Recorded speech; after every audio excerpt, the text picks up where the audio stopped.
Welcome to back to my channel Gangasagar ব্লকে। আমি বিনয় আজকে এসে গেছি একটা কাকার ফিশারিতে। ফিশারিতেই কাজবাজ চলছে, মাছ ছাড়া হবে।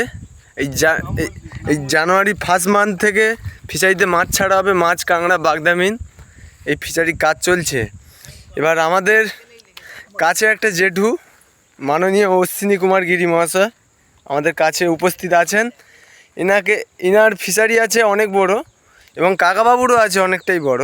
মানে ফিশারি সম্পর্কে, মাছ কাঁকড়ার সম্পর্কে দু চার কথা আমি জিজ্ঞাসা করবো এই জেঠুকে। আমি অশ্বিনী কুমার গিরি, আমার বয়স হচ্ছে 62 বছর। আমি 35 বছর ধরে ফিশারি চাষ করি। আমার ফিশারি 35 বিঘা। আমি প্রতি বছর মাছ চাষ করে 2-4 লাখ টাকা ইনকাম করি। আমার হচ্ছে এই মাছ চাষ বলতে বাগদা, ভেনামি, কাঁকড়া আর হচ্ছে ফারসে, ট্যাংরা, এই চাষবাস নিয়ে আমি ব্যস্ত থাকি।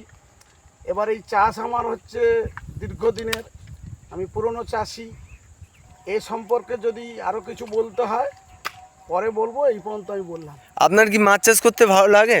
মাছ চাষ আমার পেশা। হ্যাঁ, মাছ চাষ আমার পেশা। আপনার রোজকার মানে মাছ চাষের প্রতি হচ্ছেকার আকর্ষণটা কি জিনিস? আমার পয়সার জন্য মাছ চাষটা করি। ও। পয়সা রোজগার করলে তো সংসার চলবে, বা নিজে বা ছেলে মেয়ে বউ বাচ্চা নিয়ে তো সংসার চালাতে হবে, এই জন্য মাছ চাষটা করি। ঠিক আছে, থ্যাংক ইউ। আপনার কাছ থেকে যে এত কথা যে আমি শুনলাম, সত্যি সত্যি আপনার কথা শুনে আমি খুব আনন্দ পেলাম। সত্যি আমরা গর্বিত, আমরা আনন্দিত। আপনাদের এই সহযোগিতার মধ্য দিয়ে আমাদের এই সুন্দরবনটিকে আমরা সুন্দরভাবে সার্থক করে তুলতে পেরেছি। আমরা চাইবো বিগত বছরগুলিতে এই সুন্দরবনের ব্লগ আপনাদেরকে তুলে ধরার চেষ্টা করব। এখন আমি এইটুকুই এইখানেই সমাপ্ত করছি।